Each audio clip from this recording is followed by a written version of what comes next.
আসসালামু আলাইকুম। আজকে সারাদিন টিপ টিপ বৃষ্টি ছিল। তা আমি সকালবেলা গরুর একবার খাবার দিয়েছিলাম, তারপর দুপুরের দিকে খাবার দিয়ে ঘুমিয়ে গেছিলাম। পরে আর দেখা হয় না গরুর খাবার আছে কি না। তো আমি এখন দেখতে আসলাম। হ্যাঁ, গরুর খাবার আছে, এখনও শেষ হয় নাই। গামলাতে দেখা যাইতেছে যে খাবার আছে পর্যাপ্ত পরিমাণ। এই খাবার বিকাল পর্যন্ত হয়ে যাইব। তো আমি পানি খাওয়ানোর জন্য প্রস্তুত নিতেছিলাম, কারণ এখন অলরেডি 4টা বাজে গেছে। তা আমি সাধারণত 2 বেলা পানি খাওয়াই, সকালে একবার আর 4টা সাড়ে 4টার দিকে একবার। তা এখন 4টা বাজে গেছে।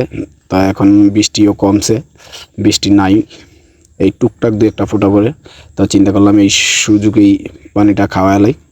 তা আমি সব কিছু নিয়ে রেডি করতেছি, পানি, কুড়া, বুসি, ভুট্টা সব কিছু দিয়ে আর কি রেডি করতেছি।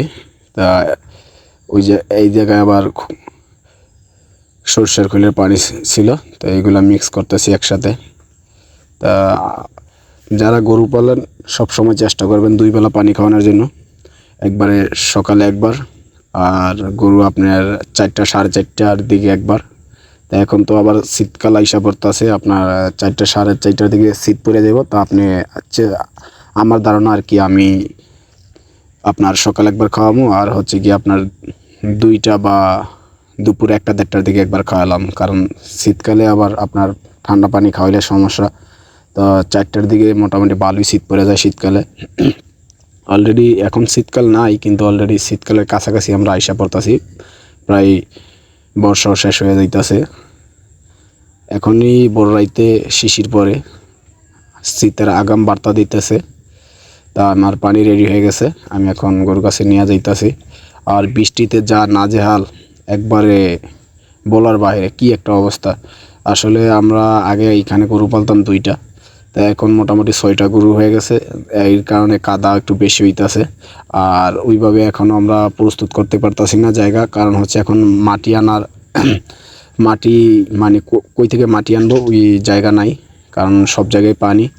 তো বর্ষা শেষ হইলেই যখন দিনকাল আসবে তখন আমরা ওই জায়গা থেকে মাটি আই না, ঘরটা ঠিকঠাক করব।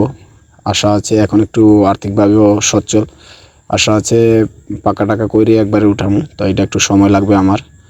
আর এখানে আমার 6টা গরু আছে টোটাল। তা 4টা গরু হচ্ছে আমি পালন করি, বলতে 6টাই আমি দেখাশোনা করি, কিন্তু 4টা গরু হচ্ছে আমার। আর 2টা ওই ছোট একটা গরু, আর হচ্ছে বাছুরটা হচ্ছে কি আমার ছোটো ভাইয়ের। তা আমি দেখাশোনা করি 6টার। তা আমার শুরু 4টা দিই, ইনশাল্লাহ এই 4টা থেকেই আশা আছে অনেক দূর যাব। যাই হোক, আমার গরু একটার পানি খাওয়া শেষ করে আরেকটারে খাওয়াইতাছি, আর চারিদিকে দেখতাছি যে একবার অন্ধকার হয়ে আইতাছে, কারণ হচ্ছে বৃষ্টি কিছুক্ষণের মধ্যে আবার নাইমা দিব। তো আমিও একটু দ্রুত করতেছি খাওয়ানোর জন্য পানি। যাই হোক, আপনারা সবাই দোয়া করবেন আমি যেন এই 4টা দিয়েই অনেক দূর যাইতে পারি, আমার স্বপ্ন যাতে পূরণ হয়। আর আপনাদের ভালোবাসা পেলে ইনশাল্লাহ আরও সুন্দর সুন্দর ভিডিও দেওয়ার চেষ্টা করব। সবাইকে ধন্যবাদ। আসসালামু আলাইকুম।